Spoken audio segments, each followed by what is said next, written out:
Getting ready to sell your home? Well, here's something you might need help with, or you might want to know. I'll be back in a moment with some details for you.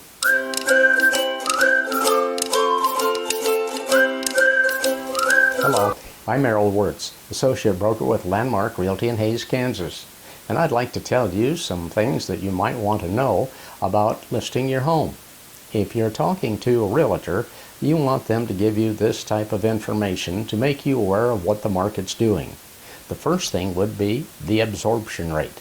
The absorption rate is made up of 3 separate time periods: 3 months ago, 6 months ago, and 12 months ago. And what it tells you are a number of things. First of all, it will tell you the number of homes that are on the market, whether they're increasing or decreasing.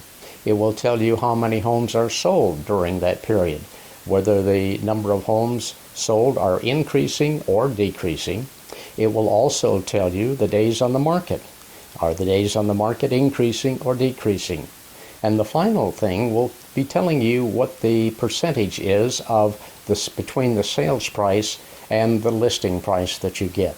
These are important factors to know, and that information is available for each neighborhood. As you know, there are 8 neighborhoods in the Hays MLS, and all that information is compiled, and they can give you that information.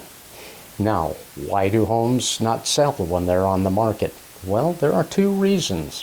One is that it's overpriced, and I've seen it multiple times in the last 4 to 5 months, is that a home comes on the market and within 28 to 30 days, well, the price comes down. Well, what they've done is they've lost prospective buyers. If you don't list your home for what the market's telling you that it should be listed for, not what you want, but what the market tells you, then you've lost some prospective buyers in that 30-day period, because there's people who like your home, but they're not qualified to buy it. But they may be qualified to buy it if it was listed at the market price. The other thing is staging.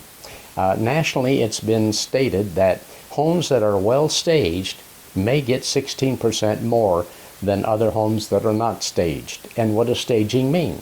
Well, let's say you have a living room and you have a lot of furniture in that living room and it looks cramped.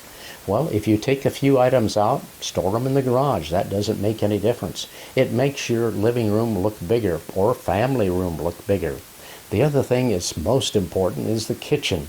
Make sure your countertops are clear of all unessential items, and the refrigerator. And I know we do it here at my house. We have pictures of the kids and the grandkids on the refrigerator. But take those things off. You want everything to look pristine in your kitchen to make sure that it's very appealing to those prospective buyers.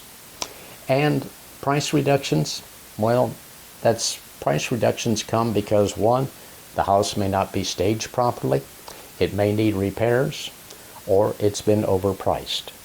Well, I hope that information is of benefit to you if you're in the market for selling your home in the near future. Please let me know what other videos I can do that will help you out. Would invite you to subscribe to my channel, and I want to thank you for watching.